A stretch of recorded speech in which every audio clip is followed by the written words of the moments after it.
আমরা লংজি 550 তিনটা panel install করলাম। টোটাল হচ্ছে 1650 ওয়াট। তো মাঝে মধ্যে যে এরকম সিঁড়ি রুমের উপরে এক চালার মধ্যে, যেহেতু এক চালাটা আছে আপনার উত্তর দিকে ঢালু, এরপর আমরা এটা দক্ষিণ দিকে ঢালু করছি। যে কীভাবে করলাম একটু দেখেন। আসলে এটা খুবই চ্যালেঞ্জিং কাজ।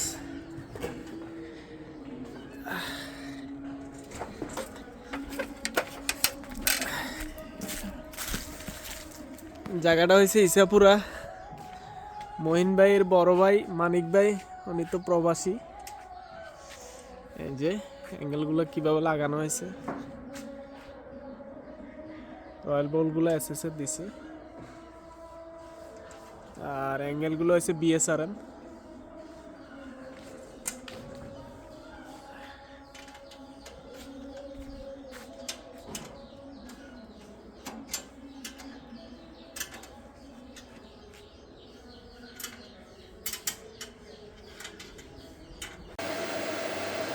এখন তো কারেন্ট বন্ধ। তো আজকে আমরা এই পাওমার 1.6 কিলো ওয়াটের যে হাইব্রিড ইনভার্টারটা, এটা ইনস্টল করার একদিন পরে আসলাম, দেখলাম যে এটা সেটিংটা ঠিক আছে কিনা। আমরা পুরোপুরি ঠিক করতে পারিনি।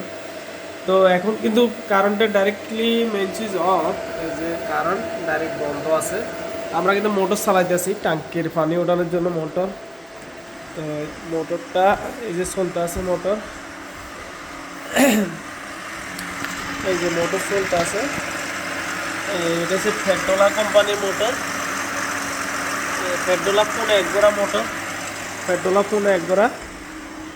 তো আমরা এখন দেখবো যে ব্যাটারি থেকে আমাদের কারেন্টটা টাইমতে আছে কিনা। এখন আমার এই যে ব্যাটারি এম্পিয়ার, এই যে ব্যাটারিতে অলরেডি চার্জ নিতে আছে। এই যে এই জায়গায় যদি কোনো লক্ষ্য করেন, এটা হচ্ছে সোলার থেকে এই যে তীরের যে মাথাটা, এটা হচ্ছে এই চার কোনা ঘরটা হচ্ছে ডিভাইস, মানে আমার ইনভার্টারটা এখানে ঢুকছে। এখান থেকে আবার এদিকে আইছে, আয়া আপনার ওই যে এখান থেকে ঘরে গেছে, মানে সুইচ হয়ে ঘরে গেছে, যে ঘরের লোড। আর আবার এই ডিভাইস থেকে, কন্ট্রোলার থেকে আবার এখানে আসে এই যে ব্যাটারিতে। এই যে টিকমারটা দেখা যাচ্ছে, এটা হচ্ছে মানে ব্যাটারির দিকে কারেন্ট ঢোকার একটাই মানে ইয়া দিছে আর কি, সিম্পল হিসাবে ব্যবহার করা হয়েছে। তা আমাদের সোলার থেকে কত ওয়াট নিতে আছে আমরা দেখি। আর বি হয়েছে 727,